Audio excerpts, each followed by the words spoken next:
Everyone, welcome to my channel. देखिए, आज हम कुछ इम्पॉर्टेंट क्वेश्चन करते हैं फाइनेंशियल मैनेजमेंट से रिलेटेड। फाइनेंशियल मैनेजमेंट एक बहुत इम्पॉर्टेंट चैप्टर है और उससे रिलेटेड केस स्टडीज़ बहुत ज़्यादा पूछी जाती है। और ये मान लीजिए करीब ये मान लीजिए कि 99% इसका क्वेश्चन आता ही है। ओके, तो आपको इसकी केस स्टडीज़ बहुत अच्छे से तैयार करनी है। 5 मार्क्स, 6 मार्क्स, 4 मार्क्स तक के क्वेश्चन ईजीली इसके मिल जाते हैं। थोड़ा सा इसका कॉन्सेप्ट टफ है और इसको क्वेश्चन को करना भी थोड़ा टफ रहता है, बट अगर आप केस स्टडीज़ की प्रैक्टिस कंटिन्यू करेंगे तो आपके कॉन्सेप्ट बिल्कुल क्लियर हो जाएंगे। तो आज मैं आपके कॉन्सेप्ट क्लियर करने के लिए कुछ केस स्टडीज़ आपको यहाँ समझा रही हूँ।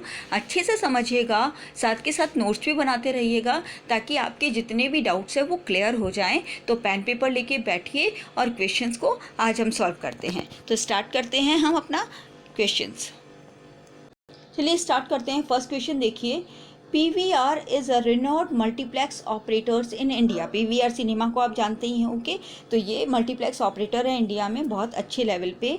It owns 254 screens in 52 properties at 24 locations in the country में इनकी इतनी लोकेशन पे इस तरीके से स्क्रीन्स हैं। Okay, considering the fact that there is more growing trend among the people to spend more of their disposable income on entertainment, company plan to add more screen at existing location and start at new location also।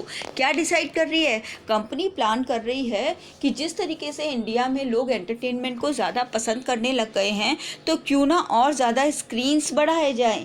ठीक है, मोर screens. Okay, क्यों ना और ज़्यादा please increase किए जाएं और ज़्यादा न्यू लोकेशंस पे स्क्रीन्स डाले जाएं, डेवलप किए जाएं। Okay, they also plan to add food chains also at their locations. उन्होंने ये सोचा कि स्क्रीन के साथ साथ फूड चेन्स भी डेवलप करते हैं। वहाँ पर जहाँ हम आप स्क्रीन शेयर करेंगे जिन लोकेशंस पे, वहाँ अब हम क्या करेंगे, वहाँ हम फूड चेन्स भी डेवलप करेंगे। ठीक है, फूड चेन्स भी अपनी लगाएंगे। The company plan to float equity shares in market to raise the desired capital. तो इसके लिए कंपनी ने सोचा कि अब कैपिटल कहाँ से लेकर आए, तो कंपनी ने क्या किया, इक्विटी शेयर्स मार्केट में इशू करने का डिसाइड किया। Okay, the issue was fully subscribed and paid. Issue जो था वो पूरी तरीके से कंप्लीट हुआ, पब्लिक ने अब एक शेयर्स परचेज किए और कंपनी को अच्छी कैपिटल अरेंज हो गई। Okay, over the year the sale and the profit of the company have increased tremendously। बहुत अच्छा प्रॉफिट हुआ कंपनी को और आगे उनको इतनी अच्छा लेवल उनका और बढ़िया हो गया। It has declaring higher dividend and the market price of its share has increased manifold। इसका मतलब ये हुआ कि जब उनको प्रॉफिट हुआ तो उन्होंने अपने शेयर होल्डर्स के लिए हायर डिविडेंड अनाउंस कर दिया कि और अच्छा डिविडेंड हम पे करेंगे, higher percentage of dividend announce कर दिया। इसकी वजह से शेयर्स जो थे, शेयर होल्डर्स थे, वो काफ़ी हैप्पी हुए और इन्वेस्टर ने मार्केट में उनके शेयर्स में इन्वेस्ट करना शुरू कर दिया। ओके, जिससे मार्केट में उनके शेयर्स की प्राइस बहुत ज़्यादा इंक्रीज हो गई। ओके, तो ये तो था आपका केस। अब क्वेश्चन देखिए, name the different kinds of financial decision taken by PVR limited by coating lines from para. Line को कॉटे करके आपको ये बताना है कि इसमें कौन कौन से फाइनेंशियल डिसीजन लिए जा रहे हैं, यानी इस पैराग्राफ में कौन कौन से फाइनेंशियल डिसीजन लिए जा रहे हैं और साथ में क्या बताओगे, कौन कौन सी लाइन से आपको ये पता चला। ठीक है, कि किस लाइन से आपको पता चला कि ये फाइनेंशियल डिसीजन लिया जा रहा है। ठीक है, आगे देखिए, do you think the financial management team of the company has able to achieve its prime objective, why और वाई नॉट। क्या कंपनी ने अपने ऑब्जेक्टिव, फाइनेंशियल जो ऑब्जेक्टिव थे वो उसने अचीव कर लिए या नहीं किए? तो आप जो भी आंसर दे, यस दे तो यस का रीज़न बताएं, नो दे तो नो का रीज़न बताएं। ओके, तो ये तो था आपका केस स्टडी। अब इसका आंसर देखो। अब पहले दिमाग लगाओ कि इसमें कौन कौन से फाइनेंशियल डिसीजन लिए जा रहे हैं। कौन कौन से फाइनेंशियल डिसीजंस होते हैं? 3 टाइप के डिसीजंस होते हैं financial decision, investment decision, financing decisions and dividend decision. 3 होते हैं। ओके, इन तीनों को रिकॉल करो, दिमाग में लेकर आओ कौन कौन से डिसीजन हैं। फर्स्ट देखो, इसमें कौन सा डिसीजन दिख रहा है आपको? जब कंपनी ने प्लान किया था कि और ज़्यादा स्क्रीन शेयर करेंगे और ज़्यादा नई लोकेशन पे हम स्क्रीन डालेंगे और फूड चेन भी करेंगे। तो उन्होंने कौन सा डिसीजन लिया? Investment decision. उन्होंने कौन सा डिसीजन लिया? Investment decision. उन्होंने क्या सोचा कि और ज़्यादा इन्वेस्ट करना चाहिए। तो इस लाइन को यहाँ से यहाँ कोटेट करके हमें क्या लिखना है कि यहाँ उन्होंने कौन सा डिसीजन लिया? इन्वेस्टमेंट डिसीजन लिया। आई बात समझ में? तो आपको ये लाइन कोटेट करनी है और बताना है कि इस लाइन से आपको कौन से डिसीजन का पता चला?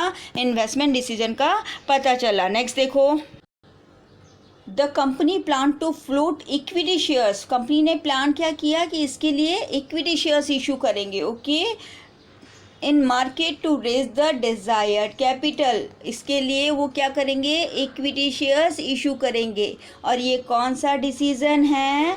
Financing decision, okay, financing decision है ये। तो ये जो लाइन यहाँ से यहाँ तक कोटेट होगी और उसके बाद लिखा जाएगा कि ये कौन सा डिसीजन है? फाइनेंसिंग। फर्स्ट तो था इन्वेस्टमेंट कि वो और ज़्यादा लोकेशंस पे इन्वेस्ट कर रहे हैं और फूड चेन्स भी स्टार्ट कर रहे हैं, तो वो क्या डिसीजन था? Investment decision. अब उन्होंने अपने फंड्स को रेज करना है उन लोकेशंस को अरेंज करने के लिए, उन लोकेशंस को बाय करने के लिए, तो उन्होंने क्या इशू किए? इक्विटी शेयर्स इशू किए मार्केट में। तो ये कौन सा डिसीजन था? फाइनेंसिंग डिसीजन था। नेक्स्ट देखो, और कौन सा डिसीजन है इसमें? इन्होंने बहुत सारा sale and profit, the profit of the company have increase tremendously and it has been declaring higher dividend. अच्छा, डिविडेंड वाली बात आ गई है यहाँ। तो डिविडेंड वाली बात अगर आ गई है तो कौन सा डिसीजन हो गया? डिविडेंड डिसीजन हो गया। It has been, company has been declared higher dividend and the market price of the share has been increase manifold. यानी ये लाइन कौन सा बता रही है आपका? ये है आपका डिविडेंड डिसीजन, ओके। तो ये आपका डिविडेंड डिसीजन शो कर रही है। तो ये क्वेश्चन में तीनों डिसीजन बता रखे हैं आपको, तीनों डिसीजन पूछ रखे हैं। तो आप बताएंगे कि कौन कौन से डिसीजन है। फाइनेंशियल डिसीजन है। फाइनेंशियल डिसीजन में भी फर्स्ट इन्वेस्टमेंट, क्योंकि ये और ज़्यादा लोकेशन शेयर करने के लिए बोल रहे हैं, और ज़्यादा स्क्रीन शेयर करने के लिए बोल रहे हैं, लोकेशन सर्च कर रहे हैं, तो वो इन्वेस्टमेंट डिसीजन है। फूड चेन लगाएंगे, इन्वेस्टमेंट डिसीजन है, ठीक है। और जब वो प्लान कर रहे हैं कि इक्विटी शेयर्स इशू करेंगे, इक्विटी शेयर्स इशू करके और फिर कैपिटल अरेंज करेंगे, तो ये कौन सा डिसीजन है? ये फाइनेंसिंग डिसीजन है, ओके। और इनको भी अब प्रॉफिट हुआ तो प्रॉफिट के लिए इन्होंने डिविडेंड को हायर डिविडेंड डिक्लेयर किया अपने शेयर होल्डर्स के लिए, ठीक है। तो वो कौन सा डिसीजन हुआ? डिविडेंड डिसीजन हुआ। तो इस तरीके से ये तीनों डिसीजन आपको लाइन कटिंग करके और फिर मेंशन करने होंगे आंसर में। अब देखिए, बी क्वेश्चन क्या कह रहा था कि उसने फाइनेंशियल मैनेजमेंट के अंडर में क्या कंपनी ने अपने ऑब्जेक्टिव अचीव किए? यस, कंपनी ने ऑब्जेक्टिव अचीव किए। उसने क्या किया? लोकेशन डाली, अलग अलग जगह पे स्क्रीन शेयर किए, जिससे उसको प्रॉफिट मिला। उसने पब्लिक में जो इक्विटी शेयर्स इशू किए थे वो भी सब्सक्राइब हो गए सारे के सारे, और उससे उन्होंने प्रॉफिट अर्न किया। और प्रॉफिट को अर्न करके, यानी प्रॉफिट को अच्छे से अर्न करके उन्होंने क्या किया?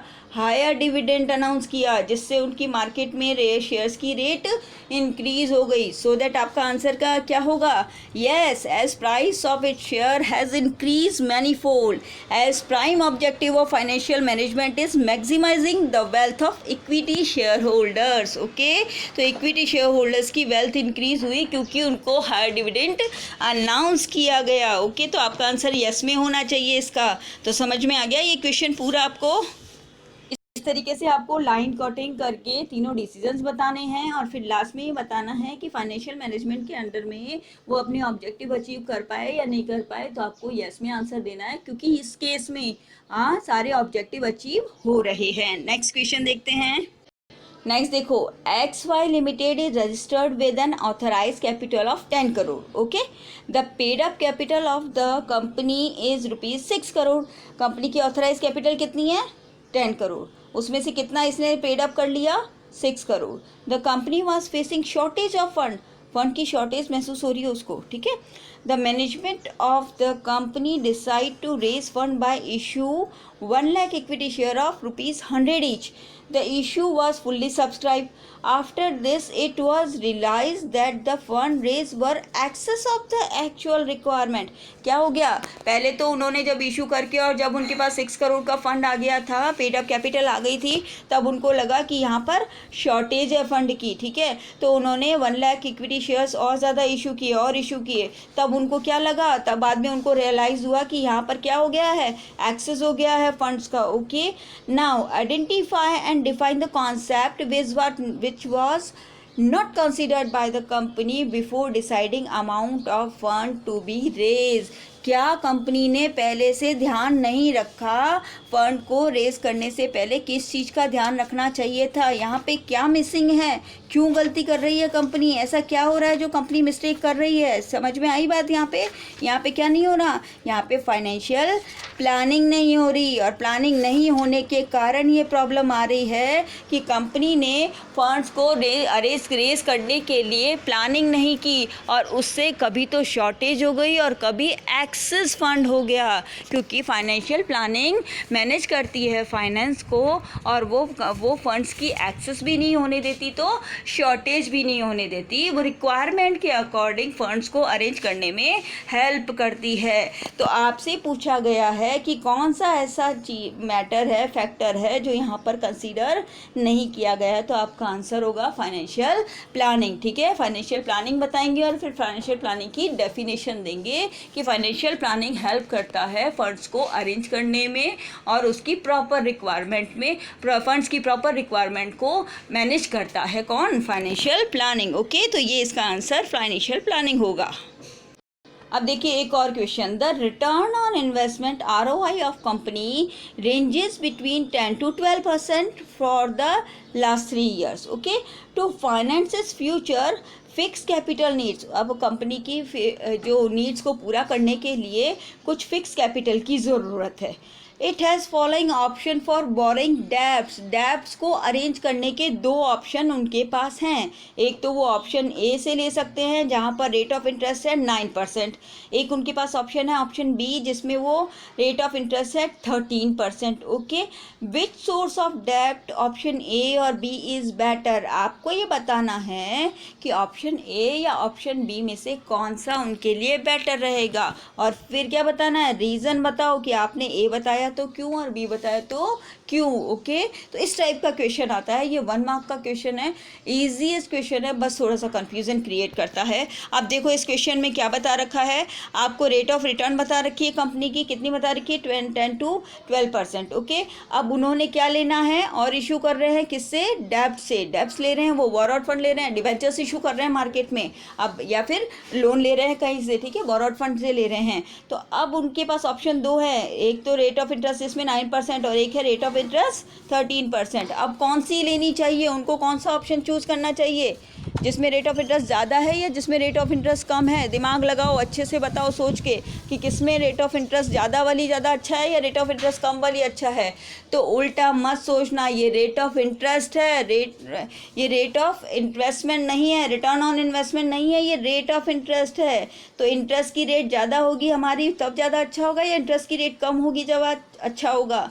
इंटरेस्ट की रेट जब हमारे लिए कम होगी तो ही अच्छा होगा, क्योंकि जितनी हायर इंटरेस्ट रेट होगी हम पर पेमेंट का उतना ही ज़्यादा बर्डन इंक्रीज होगा। सो दैट हम कौन सा ऑप्शन चूज़ करें, option A is better because rate of interest is lower than option B. तो रेट ऑफ इंटरेस्ट किस में कम है, ऑप्शन ए में, तो हम कौन सा ऑप्शन चूज़ करेंगे, ऑप्शन ए चूज़ करेंगे, बिकॉज डेब्ट की उसमें रेट ऑफ इंटरेस्ट कम है, तो हमें कम रेट ऑफ इंटरेस्ट पे करनी पड़ेगी, इसीलिए हम ऑप्शन ए को चूज़ करेंगे। ओके, तो हमारा आंसर होगा ऑप्शन ए, और फिर आप उसका रीज़न लिख कर देंगे, तब आपको इसके फुल मार्क्स मिलेंगे। ओके, तो इस तरीके के क्वेश्चन आपसे पूछे जाते हैं केस स्टडीज़ में फाइनेंशियल मैनेजमेंट चैप्टर से रिलेटेड, और भी आपको क्वेश्चन कराऊंगी मैं, पर इस तरीके से ये क्वेश्चन आप नोट करके रखिएगा। इस तरीके से क्वेश्चन सबसे ज़्यादा पूछे जाते हैं। जो मैंने आपको डिसीजन वाला क्वेश्चन कराया बहुत इंपॉर्टेंट क्वेश्चन है, बोर्ड में पूछा गया क्वेश्चन है, और आपको हेल्प करेगा समझने में, और इस तरीके के क्वेश्चन बहुत ज़्यादा पूछे जाते हैं। ओके, तो आपको ये समझ आ गए होंगे तीनों क्वेश्चन, वीडियो समझ आया होगा। Thank you. वीडियो को लाइक कीजिए, शेयर कीजिए एंड सब्सक्राइब कीजिए।